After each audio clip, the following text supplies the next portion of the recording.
Hindi lang paghihigpit, kundi pangkalahatang ban sa online sugal ang iminungkahi ni Senator Mig Zubiri sa inihain niyang anti-online gambling bill. Nasisira raw kasi ang buhay ng maraming mga Pilipino dahil dito, kaya't nararapat lang na tuluyan ng alisin. Live mula sa Senado, nasa frontline ng balitang yan, si Mean Los Baños. Mean, ano ba itong nakalagay dyan sa inihaing panukala ni Senator Zubiri? Tama ka, Ruth, no? Isinusulong ni Senator Juan Miguel Zubiri yung total ban para sa lahat ng klase ng online gambling. Kabilang na dyan, Ruth, yung mga otorisadong online gambling sites ng PAGCOR. Sa inahain nga na anti-online gambling bill ni Zubiri, hindi lang basta hihigpitan, kundi tuluyan na itong ipagbabawal. Sakaling maisabatas, iba't ibang aksyon ang gagawin ng mga otoridad gaya ng pag-block sa mga website at pagtanggal sa apps. Pagbabawalan na rin magamit sa online sugalang e-wallets. May mga multaring 20 hanggang 100 million pesos sa mga hindi susunod. Bukod pa sa suspensyon at posibleng pagbawi sa lisensya ng mga lalabag.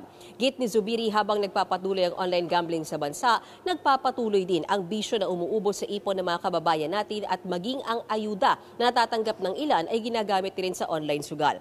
Umapila na rin ang senador kay Pangulong Bongbong Marcos sa suportahan ng ban. Mahalaga rin daw na may pahayag mismo galing sa Pangulo lalo't malaking tao ang tatamaan ng ban o malalaking tao ang tatamaan ng ban, kabilang na rin ang ilang mga politiko. Dagdag pa ni Zubiri, umaaray na rin daw ang mga mall operator dahil imbis na doon gumastos, nauubos ang pera ng mga tao sa online sugal. Kasabay nito, umapila rin si Zubiri sa mga celebrity endorsers na kusa nang tumigil sa pag-endorso ng online gambling. Ruth, narito ang bahagi ng pahayag ni Senator Zubiri. Pakinggan natin. Hindi na po ito basta regulation, total ban na po ito. Para tuluyan na natin matigil ang online gambling na umuubos ng pera ng ating mga kababayan mula sa iba't ibang sektor. And similar to how we banned e-sabong, similar how we banned Pogo, ito ay magandang hakbang para matanggal na po itong addiction sa ating mga kababayan. From our elderly to our children, it is so easy to fall victim to the silent epidemic of online gambling. The taxes earned are not worth the social cost. Nasisira na po ang buhay ng ating mga kababayan. Nag-aaway-away na po ang ating mga pamilya. Tumataas ang kaso ng krimen. Nababaon na sa gabundok na utang ang manggagawang Pilipino.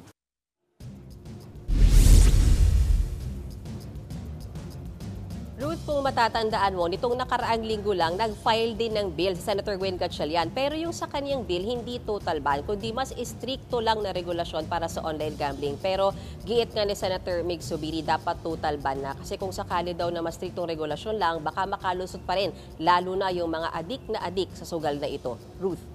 Mean, binanggit mo na kanina na humingi na rin siya ng suporta kay Pangulong Marcos. Pero ano ba ang sense ni Zubiri doon sa posibleng pagpasapkayan niyang kanyang panukalang batas? Kumpiyansa ba siya na makukuha yung suporta ng mayorya ng mga senador? Sa ngayon, ang sinasabi ni Senator Mig Zubiri, tingin niya sa pulso ng kanyang mga kapwa senador, nasa 90% yung gusto sa kanyang bill at bill din ni Senator Gatchalian. Meaning, yung talagang mas paghihigpit doon sa online gambling. Pero kung papasabay ito sa Senado, lalo't sabi nga niya, mayayaman ang nasa likod, mga politiko ang nasa likod, bagay na sabi nga niya mas kakailanganin sana na may suporta ng Pangulo at maisama sana sa priority bills, lalo't malapit na ang SONA ng Pangulo. Ruth. Yan po ang Express Report ni Mean Los Baños. Mga kapatid, Ruth Cabalco, para sa mabilis na pasada ng mga balitang dapat niyong malaman, mag-follow at mag-subscribe sa social media pages ng News 5.